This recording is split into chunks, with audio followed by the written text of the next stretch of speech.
מה קורה חברים? והיום אנחנו בסרטון חדש של יקיר TV בתוכן של קלאש רויאל. והיום כאן איתי ליאב, שהוא עשה איתי אתגר ואנחנו רוצים להראות לכם את זה עכשיו. מה קורה? אז זה הסרטון. נריץ לכם את השלוש דקות הראשונות, כי זה אנחנו רק מורידים בעניין אחד לשני. כשנתחיל את האתגר אנחנו נראה לכם. אני אשים את זה כבר על יותר נמוך. וכן, כאן הורדנו אחד לשני בית.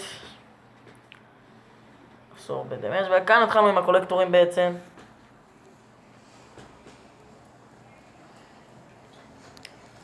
אוקיי, אז בינתיים, בזמן שאתם רואים שאנחנו ממלאים קולקטורים, אני רוצה להגיד לכם שהולך להיות פתיחת תיבות מטורפת בערוץ שלי.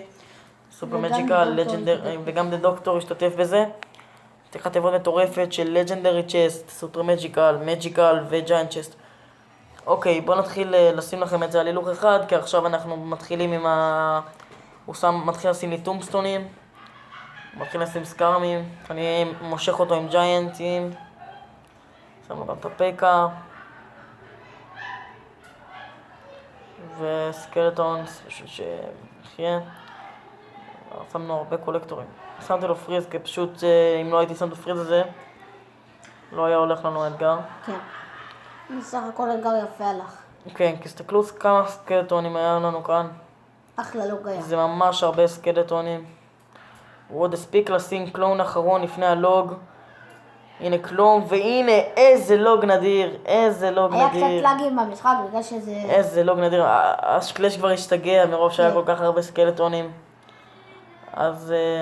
כאן הסקרמים פשוט הרגו את הסקרמים הרגו את הבניין, הצלחנו לעשות את זה פעם אחת. אז זה היה האתגר הלוג שאני ובן דוד שלי עשינו. זה היה פשוט משחק מטורף, הצלחנו את זה כל כך יפה. והנה זו הפתיחת תיבות שלי. ג'יינט צ'סט אחת אני כבר הולך לפתוח, כי אני רוצה להשיג תיבות יותר טובות, שממש הולכות להגיע אליי בקרוב. זה הולך למג'יקה ולג'נדרי צ'סט. אוקיי, זה הדק שלי ויאללה ביי.